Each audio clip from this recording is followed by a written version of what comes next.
말씀의 제목은 왜 다니엘인가? 다르게 사는 힘이라고 하는 제목 가지고 오늘 말씀 나누길 원합니다. 뜨거운 여름철 본격적으로 이제 우기도 시작되고 또 여름철 아주 뜨거운 여름철이 시작되는 이 한 해의 절반 끝나고 새롭게 시작하는 7월의 첫 주일인데요. 오늘은 우리 장로님이 기도해 주신 것처럼 맥추감사 주일로 예배를 드립니다.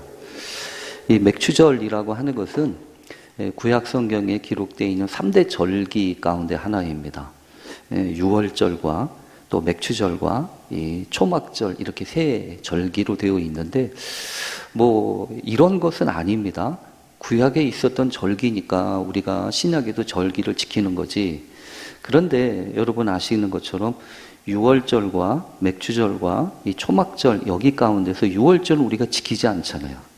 그러니까 구약에 지켰다고 해서 자연히 지키는 건 아닙니다. 그러나 이 구약 성경의 뜻이 있고 구약이 간직하고 있는 고유한 정신이 있습니다. 그건 뭐냐면 중요한 사건의 순간들마다 그 이벤트들을 하나님과 관련돼서 선택하고 결정하는 것입니다. 그런 점에서 보면 이 맥추절은 어떤 의미가 있냐 하면 어떤 정신이 있냐 하면 이런 겁니다. 이 애굽을 나와가지고 이 40년 동안 광야 생활을 마치고 난 다음에 이스라엘 백성들이 우여곡절 끝에 약속의 땅에 들어갔습니다. 그런데 이 약속의 땅에 들어가서 사실은 이제 그곳에서 정착하고 살아야 되지만 아직 어떤 것도 확실한 게 없는 겁니다.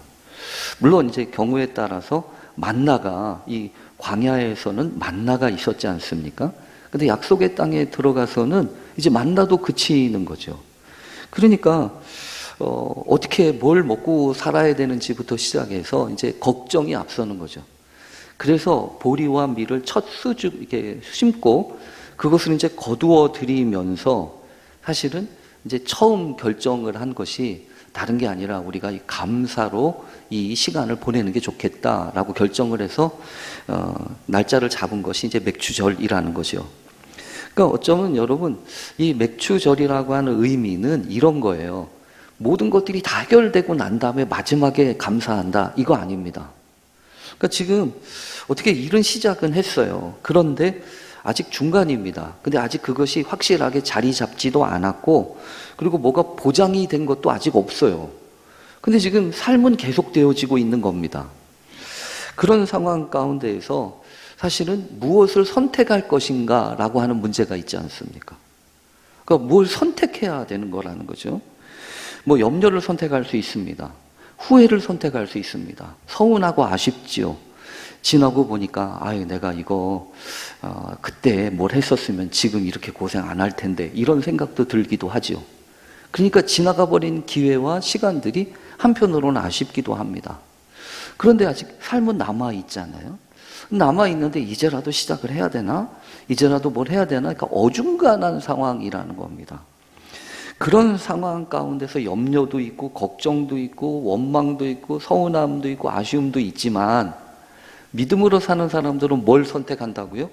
감사를 선택한다고요. 그러니까 여러분 감사, 이 맥주의 감사 이 절기는 선택하는 절기예요. 내가 지나온 날들 가운데 이런 아쉬움도 있고 안타까움도 있고 후회도 있고 염려도 있고 걱정도 있지만 나는 뭐부터 한다? 감사부터 한다. 그래서 이 감사라고 하는 것은 있어서 감사하는 게 아니에요. 모든 문제가 해결돼서 감사하는 게 아닙니다. 아직 뭐 확실하지 않지만 그리고 앞으로도 뭐 보장된 거 많이 없지만 그럼에도 불구하고 믿음으로 감사하는 거예요. 믿음으로 하나님 앞에서 내가 감사하기로 작정하는 겁니다. 그래서 이 맥추 감사주일이라고 하는 거의 의미를 자꾸만 뭐 보리추수, 밀추수 이게 사실은 중요한 게 아니라 오히려 하나님이 행하시는 일의 중간에 우리가 우리의 삶 속에 주어진 삶의 여건들과 상황을 보면서 그래 내가 지나온 날들 생각해 보니까 그래도 감사하지. 그리고 앞으로 남은 날들도 생각해 보니까 염려도 되고 걱정도 되지만 여기까지 지키셨으니까 앞으로도 지키시겠지. 그러면서 앞으로 임하실 하나님의 역사를 믿음으로 믿음으로 기대하면서 하나님 앞에 감사한다고 하는 거죠. 그래서 이 맥추절에는 이제 또 다른 말들이 있어요. 예를 들면 칠칠절이라고 하는, 그러니까 6월절이 지난 다음에 7주가 지나가지고 칠칠절이라고 이렇게 얘기를 하는 거죠. 근데 이 칠칠절을 이 신약에서는 오순절이라고 하는 것과 관련이 되어 있습니다. 그러니까 여러분 기가 막힌 게 이런 거예요. 이 맥추절의 또 다른 의미 칠칠절, 그것과 관련된 오순절이라고 하는 것을 딱 생각하면 어떤 게 딱 생각이 되냐 하면, 예수님이 약속하시고 승천하셨지 않습니까? 예수님이 부활하신 다음에 제자들이 아마 얼마나 신났을까요? 돌아가셨던 분이 다시 살아오셨으니까 얼마나 신났겠습니까? 이제 저분을 누가 당하겠습니까? 근데 더 안타까운 건 그분이 또 가신다는 거예요. 그러니까 얼마나 안타까워요. 남겨질 우리들은 이제 어떻게 살라고요? 이런 생각이 있었는데 주님이 가시면서 말씀하시고 약속하시지 않습니까? 아버지의 약속하신 거 기다려라. 예루살렘을 떠나지 말고 아버지의 약속하신 성령이 너에게 임하시면 너희가 권능을 받을 것이고 예루살렘과 유다 지역과 사마리아와 땅끝까지로 내 증인이 될 거야. 이러시면서 성령의 약속을 하셨잖아요. 약속만 있어야 아직 아무것도 없다고요. 그런 상황 가운데서 이들이 오순절에 이 성령의 임재하심을 기다리면서 오로지 기도하기에 힘썼을 때, 그때 오순절날 성령이 임하셨잖아요. 그러면서 사실은 교회가 이제 본격적으로 시작되어지는 탄생의 의미가 있지 않습니까? 그게 바로 이 맥추절, 오순절 이것과 관련이 있는 거예요. 그러니까 여러분, 우리는 이 맥추절에 또 한 해의 절반을 이제 다시금 새롭게 시작하면서 뭘 기도해야 될까요? 은혜를 구하기도 하지만 하나님의 성령의 도우심이 있기를 위해서 기도해야 되는 거예요. 그래서 내 힘으로가 아니라, 내 생각으로 아니라, 내 계획으로가 아니라, 내 계획만 따지자면 여러분 불안하지 않습니까? 언제 계획된 대로 됐습니까? 계획된 대로 된 것 없고 작정한 대로 되어지지 않지만 하나님이 때마다 시마다 성령으로 함께 하시고 인도하셔서 넉넉히 감당하게 하실 것을 믿는 믿음으로 하나님 앞에 우리가 그렇게 기도하고 간구하게 되는 것을 의미합니다. 그래서 여러분, 이게 믿음으로 산다라고 하는 것, 그래서 중요해요. 잘 보면 이것도 빠지고 이거 없으면 좋겠고 저거 없으면 좋겠고 이런 게 왜 없습니까? 이런 것만 없으면 내가 최고가 될 텐데, 내가 참 요거 하나가 부족한 것 같아, 저거 하나만 부족한 것 같아, 이런 생각이 있잖아요. 얼굴은 예쁜데 공부는 못해요. 또 공부는 잘하는데 건강이 안 좋아요. 뭐 이런 얘기들 있잖아요. 그 하나가 부족하단 말이에요. 그 하나가. 그래서 그 하나가 채워져야 내가 완벽할 것 같은데 믿음으로 감사하기 시작하면 합력하여 선을 이루는 거예요. 그래서 감사라고 하는 것은 여러분 어떤 의미가 있냐 하면 내가 가지고 있는 거에 의미를 새롭게 합니다. 감사하기 시작하면서 나한테 주어진 이런 것들이 참 의미가 있다는 거죠. 그게 버릴 게 아니었구나. 그게 없어야 되는 게 아니고 나한테 그것이 있었기 때문에 내가 지금까지 왔구나.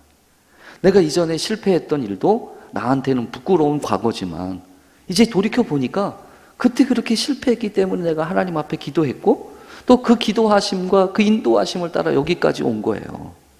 그러니까 여러분, 뭐를 해도 길이 없을 때, 어떻게 해야 좋을지 몰라서 막막할 때, 그때 뭐부터 해야 된다고요?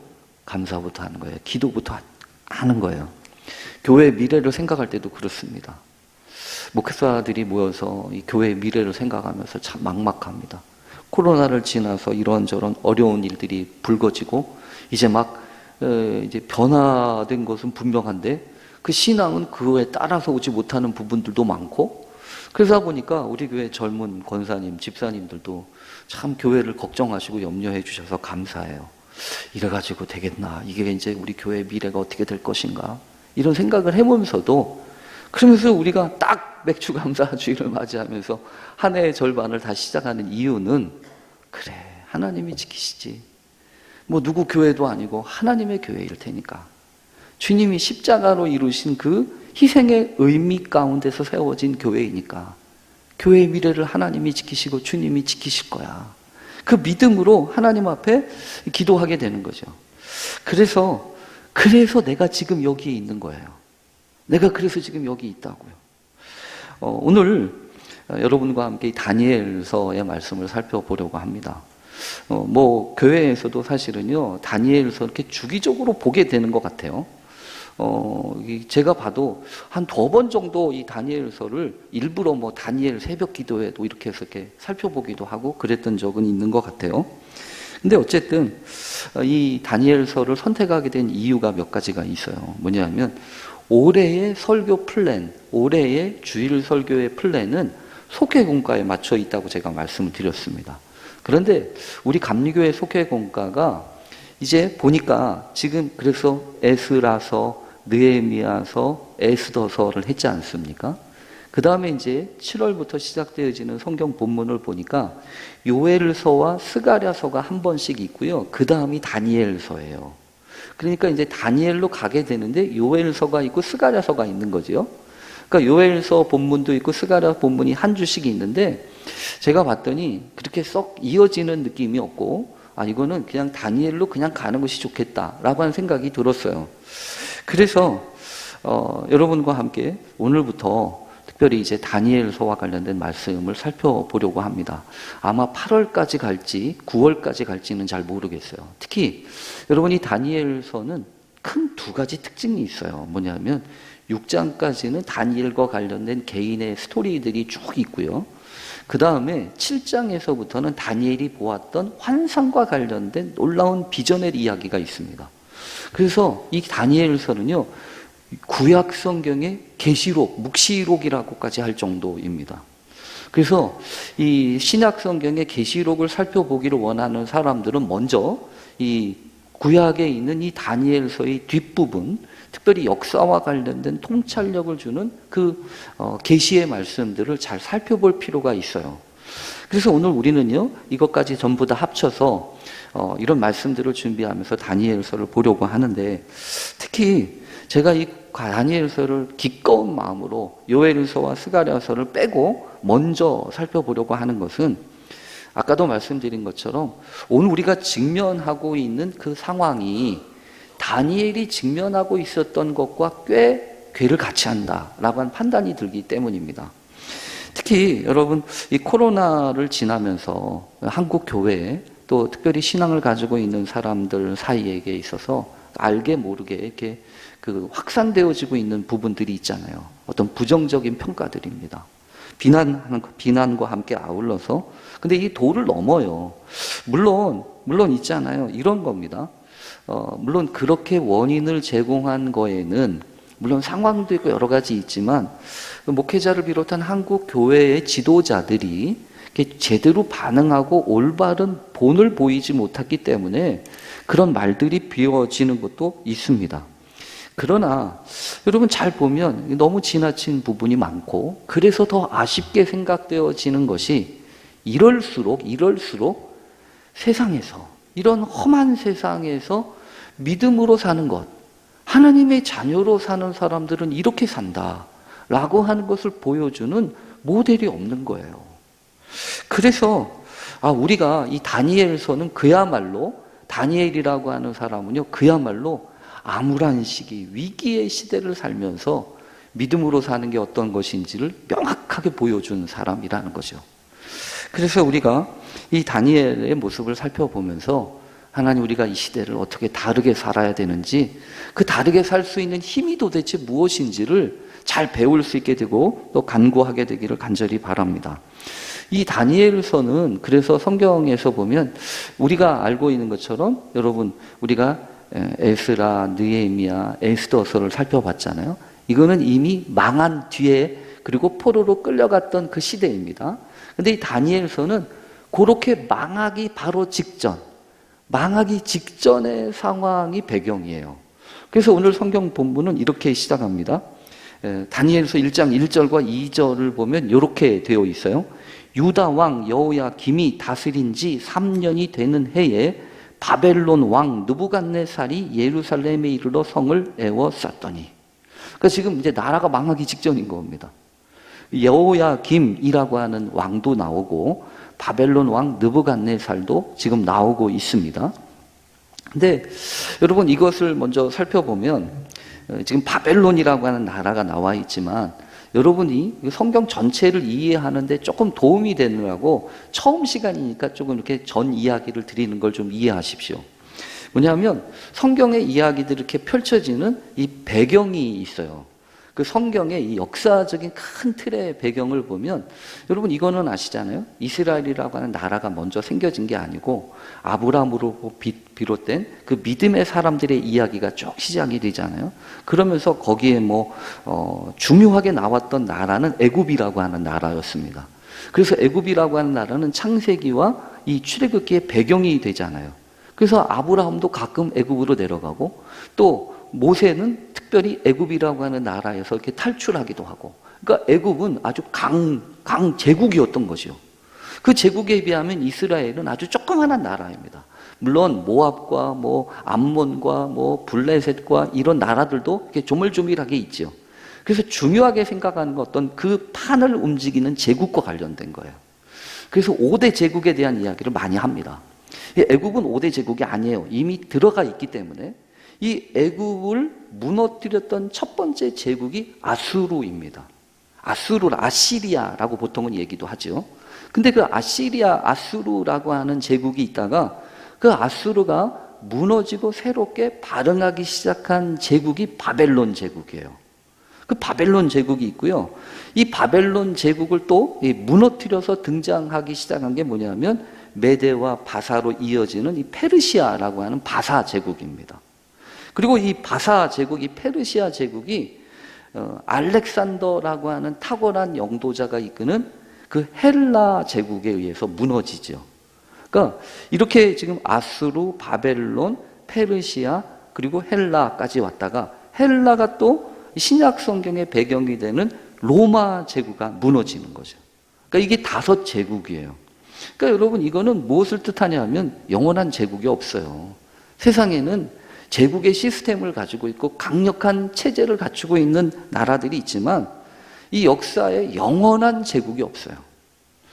그래서 여러분 이 제국의 흐름들 속에서 하나님의 역사를 볼 수 있어야 됩니다. 우리에게 중요한 것은 제국이 아니에요. 왜냐하면 어느 제국도 영원할 수 없기 때문에 그렇습니다. 그 제국은 오고 가고 다 갈 거예요. 그런데 하나님의 나라는 영원합니다. 하나님의 나라는 영원하기에 그래서 이 제국의 문제가 아니에요. 제국의 문제가 아니라 하나님의 관심은 그런 모든 제국의 가운데에서 하나님의 구원의 역사가 어떻게 이루어지는가 이거예요. 하나님의 구원이 어떻게 이루어지는가 이거예요. 하나님의 구원 섭리를 그래서 잘 보여주기 위해서 하나님은 그때마다 하나님의 사람들을 심어 놓으셨다고요. 나라가 망했습니다. 그리고 제국이 지금 바뀌어지고 있습니다. 그런 상황 가운데서 하나님이 마치 다른 사람들이 보기에는 끌려간 것처럼 보였지만 하나님은 먼저 보내신 거예요. 이게 하나님의 방법입니다. 애굽에도 여러분 아시는 것처럼 요셉을 먼저 보내지 않습니까? 그때는 끌려간 것처럼 보였어요. 형들한테 미움받아가지고 팔려간 거였다고요. 근데 나중에 보니까 하나님이 먼저 보내신 거예요. 그래서 여러분 오늘날도 마찬가지입니다. 어떤 면에서 보면 시대의 흐름이나 이 역사 가운데서 믿는 사람들이 고난을 당하기도 하고 시련을 당하기도 하지만 우리가 바라봐야 되는 것은 그 역사의 후면에서 쥐고 계신 그 하나님의 섭리와 손길이에요. 나라는 바뀝니다. 그래서 이런 상황 가운데에서 특별히 우리가 이 다니엘 같은 사람을 보면 참 안타까운 건 이거예요. 오늘 성경은 이렇게 시작하죠. 유다 왕 여호야김이 다스린 지 이렇게 유다 왕 여호야김. 그래서 어떤 성경 연구하는 사람들이 여호야김과 관련된 이야기를 합니다. 저도 잠깐 살펴보면 이 여호야김이라고 하는 사람을 우리가 잠깐 살펴볼 필요는 있어요. 왜냐하면 여호야김이라고 하는 사람은 이 사람이 김씨인가요? 그래서 여호야김이라고 하는지 모르겠어요. 근데 어쨌든 이 여호야김 이 사람은 참 아쉬워요. 왜 아쉽냐면 아버지가 누구였냐면 요시야였습니다. 요시야였는데 이 요시야는 유다의 마지막 희망이었습니다. 왜 이 사람이 마지막 희망이었냐면 이 무너지는 이 나라를 바로 세우려고 신앙의 개혁을 이루었던 사람이 바로 이 요시야이거든요. 이 요시야는 하나님이 특별하게 관심도 갖고 애착도 많이 있으셨던 것 같아요. 왜냐하면 요시야 같이 마음을 전심으로 다해서 뜻을 다하고 힘을 다해서 율법을 따라 행한 왕이 요시야 전에도 없었고 앞으로도 없을 거야 라고까지 이야기를 했으니까요. 그러니까 그만큼 탁월했던 요시야. 근데 요시야가 그렇게 탁월할 수 있었던 까닭은 뭐 때문이냐면 하나님의 말씀을 들었기 때문이에요. 그래서 여러분 아시잖아요. 성전에서 발견했던 율법책을 대제사장 hil기야가 가지고 와서 들려주는데 그 말씀을 들었던 요시야의 태도가 뭐냐면 애통하면서 자기의 옷을 찢고 그 하나님의 말씀에 무릎을 꿇고 하나님 어떻게 하면 좋습니까? 이렇게 회개하며 자복했다고요. 그러면서 정신 차리고 그 쓰러져 가고 있던 이 민족을 다시금 살리는 그런 일을 했던 겁니다. 그런데 그 아버지 밑에서 자랐던 여호야김은요 어떻게 됐을까요? 하나님의 말씀을 아주 우습게 여기는 사람이에요. 실제로 예레미야 36장에 보면 이 여호야김에게 똑같이 하나님이 말씀을 전해준 사람이 있었습니다. 그 사람이 예레미야예요. 그러니까 하나님이 그때그때마다 필요한 하나님의 사람들을 보내셨습니다. 예레미야를 통해서 성경에 보면 이 말씀을 이제 예레미야가 글을 써가지고 어떤 사람을 통해서 이제 왕에게 들려주라고 합니다. 그런데 여우디라고 하는 이 사람을 통해서 왕에게 그 말씀을 들려주었는데 성경에 보면 이렇게 돼 있어요. 그 여우디라고 하는 사람이 예레미야가 썼던 그 하나님의 말씀이 담긴 편지를 읽어주면 서너 쪽을 낭독하면 왕이 면도날로 그것을 베어서 화롯불에 던져놓았다고요. 여러분 그게 이 여호야김이에요. 그러니까 아버지는 말씀을 들었을 때 옷을 찢고 하나님 앞에 회개했는데 지금 그 아들놈은 하나님의 말씀을 들으면서 아무렇지도 않은 겁니다. 오히려 면도칼로 그 말씀의 두루마리들을 짝짝 잘라가지고 앞에 있었던 화롯불에다 그냥 집어넣고 말았던 겁니다. 그러니까 여러분 이게 뭐죠? 이 여호야김은요 하나님의 말씀으로부터 하나도 안 듣는 사람, 영향을 하나도 안 받는 사람이에요. 그러니까 나라가 망하는 겁니다. 나라가 망하는 줄도 모르고 망하는 거예요. 여러분 여기서 우리가 한 번쯤 생각해 봐야 돼요. 뭐냐면 얼마나 많은 말씀을 들었느냐가 중요한 게 아닙니다. 그렇잖아요. 얼마나 많은 말씀을 들었느냐가 아니에요.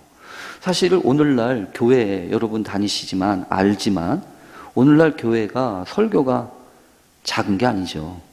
요즘엔 유튜브만 봐도 기라성 같은 목사님들의 말씀이 막 넘치지 않습니까? 그렇지 않아요? 그런데 여러분 들으면 뭐 하냐고요? 그 많은 말씀을 그렇게 듣느냐가 중요한 게 아니고요. 사실은 그 들은 말씀 앞에서 내가 어떻게 반응하느냐가 더 중요하잖아요. 그래서 이 다니엘서를 보면서 또 다니엘이야? 이렇게 생각할 필요가 없어요. 다시 다니엘이지만 특별히 이번에 청년부도 또 다니엘을 본답니다. 잘 됐습니다. 어쨌든 이 다니엘서를 통해서 하나님 우리의 마음이 어떻게 주의 말씀을 듣고 있는지 다시금 돌아보게 해주세요. 문제는 여러분 이거예요. 그 바벨론 제국이 지금 계획하고 있는 게 있었습니다. 계획은 뭐냐 하면 이런 거죠. 1장 3절에서부터는 왕이 환관장 아스브나스라고 하는 사람한테 뭐라고 하냐면 이스라엘 백성 중에서 왕족이나 그리고 귀족 몇 사람, 그러니까 똘똘하게 생긴 몇 사람 데려오라는 겁니다. 그리고 흠이 없고 용모가 아름답고 모든 지혜를 통달해서 지식에 통달해서 학문에 익숙하여서 왕궁에 설 만한 소년들을 데려오게 합니다.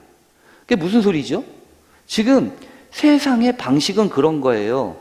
나이 들어서, 대단히 죄송합니다. 나이 들어서 이제 가실 날이 얼마 남지 않은 사람들의 관심이 있는 게 아니라 이제 막 자라난 다음 세대들, 요 젊은 애들을 데려다가 뭐라고 하냐면 그들에게 갈대아 사람의 학문과 언어를 가르치게 합니다. 최고의 지식과 또 탁월한 언어를 가르치게 해요. 그러고 난 다음에 왕이 지정하여 주는 왕의 음식과 그가 마시는 포도주를 날마다 쓸 것을 갖다 주어서 먹게 합니다. 이건 엄청난 특권입니다. 엄청난 배려죠. 왕이 먹는 음식을, 왕의 진미를 먹게 하니까. 여러분, 그렇게 하는 이유가 뭐죠? 왜 그렇게 할까요? 자신의 목적을 이루기 위해서, 자신의 통치를 활성화하기 위해서, 이제부터 제국의 영향력을 확대하기 위해서 그 바벨론이라고 하는 나라 제국의 시스템을 전가할 수 있는 사람들을 뽑는 거예요. 그게 젊은이들이었습니다. 그게 어린이들이었다고요. 그래서 성경에 보면 3년 동안을 기르게 합니다. 그러고 난 다음에 왕 앞에 서게 할 거예요. 그들을 관리로 모두 쓰게 하겠다는 거죠. 그 이유가 뭐죠? 성경에 있어요. 그 다음에 보면 환관장이 그들의 이름을 고쳐서 다니엘은 벨드사살이라고, 하나냐는 사드락이라고, 미사엘은 메삭이라고, 아사랴는 아벤느고라 이렇게 이름합니다. 여러분, 이게 단순하게 호칭 문제처럼 보이십니까? 아니에요. 이거는 이름을 뭐라고 부를까? 이게 문제가 아니고 뭐하고 관련된 거냐 하면요, 정체성과 관련된 거예요. 자신이 누구인가라고 하는 문제입니다. 내가 누구인가가 확실해야 내가 뭐 할 건지가 정해지잖아요. 여러분 생각해 보세요. 내가 뭐 할 건지는 내가 누구인가로부터 나와요. 내가 의사입니까? 그럼 환자를 돌보는 게 사명이에요. 내가 선생입니까? 그렇다고 한다면 가르치는 게 사명이에요. 내가 학생입니까? 그럼 내가 배우면 되는 겁니다. 내가 신앙인입니까? 내가 크리스찬이에요? 그러면 신앙에 열심을 내야 되는 거 아니에요? 그러니까 성경에 보면 내가 누구인가가 명확해야 되는 거예요. 그래서 마지막 싸움은 정체성 싸움입니다. 도대체 네가 정체가 뭐야? 여기서 이게 이상하죠. 성경에 보세요. 성경에 보면 다니엘, 하나냐, 미사엘, 아사랴가 다 옛 이름입니다. 근데 그 옛 이름의 뜻을 제가 읽어보면 다니엘이라고 하는 건 하나님은 나의 심판자라는 뜻이에요. 그리고 하나냐는 여호와가 은혜를 베푸신다. 미사엘은 하나님과 같은 분이 도대체 누구냐? 아사랴는 여호와께서 도우신다라고 하는 뜻이에요. 다 뭐가 들어가 있냐면 여호와, 하나님이 들어가 있어요. 근데 이 이름을 싹 바꾸어서 환관장이 새롭게 부른 이름들을 보면 벨드사살은 벨이여 나의 생명을 보호하소서. 이 벨이라고 하는 바벨론의 주신입니다. 마로둑 신을 의미하는 거죠. 사드락이라고 하는 건 아쿠라고 하는 아쿠의 명령이라는 뜻인데, 그 아쿠라고 하는 것은 달신의 또 다른 이름입니다. 메삭은요, 아쿠와 같은 신이 누구냐? 이런 거예요. 그러니까 여기도 그렇고, 아벤느고도 그래요. 느고의 종이라는 뜻인데, 느고라고 하는 것은 바벨론의 둘째 신, 마루둑이라고 하는 신의 종, 마루둑 신의 아들이 느고였어요. 그러니까 여러분, 뻔히 보이잖아요. 하나님이라고 하는 이름을 가지고 있던 사람들의 이름을 완전히 바꾸어서 다른 그 바벨론의 신의 이름이 담겨있는 이름으로 부르겠다고 하는 것은 다른 게 아니에요. 얘들을 완전히 세뇌시키겠다는 겁니다. 바꾸겠다는 거예요. 하나님의 사람이 아니라 이 바벨론의 사람으로 바꾸겠다는 거예요. 이게 완전히 세뇌죠. 완전히 바꾸는 거예요. 요즘에도 여러분 그래서 조심해야 돼요. 요즘에도 우리 아이들이 어떻게 자라고 있는지, 누구의 아이로 자라고 있는지, 어떤 시대의 문명과 이 바벨론의 문화가 오늘날 이렇게 판치고 있잖아요. 보기에 화려하고 세상에 있는 모든 것들이 원리가 있는데, 그런데 여러분 그런 상황 가운데에서 다니엘은 어떻게 했다고요? 다니엘은요 이렇게 마음을 먹었어요. 이거는 안 막았습니다. 다니엘이라고 한 이름을 벨드사살이라고 부르는 것을 나는 안 됩니다. 나는 다니엘이라고 불러주세요 라고 말하지 않았습니다. 그건 받아들였어요. 왜 그랬을까요? 여러분 이런 믿음이 있었기 때문에 그래요. 다니엘은요 요 믿음이 있는 거예요. 다른 사람들이 자신을 어떻게 부르느냐 하는 것보다 어떤 상황 가운데서 내 안에 내가 꿈틀거리고 있는 게 뭔지, 이게 더 중요하다는 거죠. 그렇잖아요. 그래서 다니엘은요 그 안에 뭐라고 부르는지 그것과 싸운 게 아니라 자신 안에 뜻을 품기 시작합니다. 그래서 오늘 말씀의 시작이 그거예요. 뜻을 품기 시작했다고. 근데 어떤 뜻을 품었을까요? 어떤 뜻? 그 뜻은 여러분 다른 게 아니었습니다. 자신을 지키기로 한 거예요. 자신을 지키기로. 어떻게 말하냐면 이렇게 얘기합니다. 뜻을 정하여 왕의 음식과 그가 마시는 포도주로 자기를 더럽히지 아니하리라 하고, 자기를 더럽히지 아니하도록 환관장에게 구했어요. 여러분 이거는 오늘날 그래서 제가 드리고 싶은 말씀 중에 이런 내용이 있어요. 뭐냐면 지금 지 주제에 포로로 잡혀온 주제에 아니, 왕이 주는 걸 안 먹어? 그러니까 가당키나 한 얘기입니까? 아니, 왕이 주는 음식, 포도주, 그거 거절한다고? 그리고 더군다나 그걸 자기를 더럽히는 거라고 이야기를 해? 너무나 무례한 태도 아니에요? 너무나 무엄한 자세 아닙니까? 그런데 여러분, 왜 이렇게 다니엘이 단호하게 표현했을까요? 왜 이렇게 단호하게 표현했냐면 이 거절이라고 하는 것을 통해서 자신의 뜻을 세우고 있는 거예요. 그러니까 그냥 고분고분하게 사는 게 믿음으로 사는 게 아닙니다. 거절할 수 있어야 돼요. 노라고 말할 수 있어야 된다고. 세상에 노라고 말을 할 수 있어야 된다고요. 그냥 세상은 그런 거야. 세상이 그럴 수밖에 없어. 이렇게 얘기하고 있는 건 우리 아닙니까? 실제로 여러분 다니엘 우리에게 도전합니다. 뭐라고 도전하냐면 우리한테는 그런 게 있어요. 특별히 신앙생활을 하면서도 우리한테는 그런 게 다음 주쯤에 얘기할지 모르겠어요. 이렇게 생각하잖아요. 세상에서 똑똑하려면 좀 믿음 생활 좀 덜 해야 돼. 이런 거예요. 세상에서 인정받으려면 너무 신앙적이면 안 돼. 그렇게 생각하지 않으십니까? 아니 좀 세상에 살면서 말이야 요두리두리 있어야지. 뭘 그렇게 고집스럽게 말이야 그렇게 사냐고. 그러니까 대충 좀 살아. 고3 되면 말이야 뭔 소리야 공부해야지. 그렇게 우리가 얘기하고 가르치고 있지 않냐는 거예요. 다니엘은요 그게 아니라는 거예요. 다니엘을 공부하고 다니엘의 말씀을 읽으면서 뭘 생각하냐고요. 세상에서 인정받으려면 적당하게 타협도 하고 술도 좀 먹고 뭐 이래야 되는 거 아니야. 그렇게 안 하고선 세상에 어떻게 사냐. 이게 우리의 생각 아니에요. 다니엘은요 그거 아니라는 거예요. 그래서 여러분 오늘 이 다니엘을 보면서 남들이 뭐라고 하느냐가 중요한 게 아니고 내 안에 품은 뜻이 중요하다고요. 내 안에 품은 뜻이. 무슨 뜻을 갖고 계십니까? 어떤 마음의 뜻을 품고 그것을 위해서 어떻게 기도하고 계십니까? 특히 오늘 성경을 보면요 이렇게 얘기하면 뜻을 품었으면 어떻게 해야 됩니까? 뜻을 품었으면 구호만 외칠 게 아니라 성경에 보면요 요구해야 돼요. 대가를 지불해야 돼요. 대가를. 오늘 성경에 보면 이러잖아요. 환관장에게 처음에 구했어요. 그랬더니 하나님이 다니엘로 하여금 환관장에게 은혜와 긍휼을 얻게 하셨대요. 은혜와 긍휼을 얻게 하셨대요. 그러면 은혜와 긍휼을 얻으면 다 환관장이 그래 맞다. 너는 그거 안 되지. 이렇게 고분고분하게 들어줬습니까? 아니잖아요. 환관장이 뭐라고 얘기하냐면 야 임마 내가 내 주를 두려워한다. 너는 하나님을 두려워할지 몰라도 나는 하나님이 아니라 내 주, 내 왕을 두려워해. 근데 그 왕이 너희 먹을 것과 마실 것을 지정해 줬는데 다른 사람들은 다 먹겠다는데 너희만 안 먹으면 내 얼굴이 뭐가 되겠냐.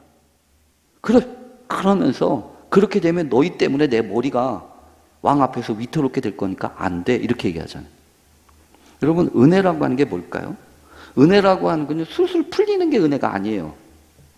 우리는 오해합니다. 은혜를 받았다고 하면 뭐든지 술술 풀리고 패스할 것 같지요? 천만의 말씀이요. 오히려 은혜는요 문제가 더 큰 문제로 다가옵니다. 근데 은혜는 뭐냐면 그거를 감당하고 이기게 해요. 그래서 오늘 성경에 보면 다니엘이 다시 얘기하지 않습니까? 뭐라고 얘기냐면 이렇게 얘기하죠. 청하오니 당신의 종들을 열흘 동안 시험하여 채식을 주어 먹게 하십시오. 물을 주어 마시게 한 후에 당신 앞에서 우리의 얼굴과 왕의 음식을 먹은 소년들의 얼굴을 비교해서 당신이 보이는 대로 해주십시오. 여러분 이 다니엘의 언어가 참 귀해요. 다니엘은요 띠띠고 요구하고 투쟁하지 않습니다. 설득해요. 합리적으로 설득하고 제안합니다. 요청합니다. 결정을 자기가 하지 않고 부탁을 합니다. 요청해요. 근데 중요한 게 있어요. 시험해 달라는 거예요.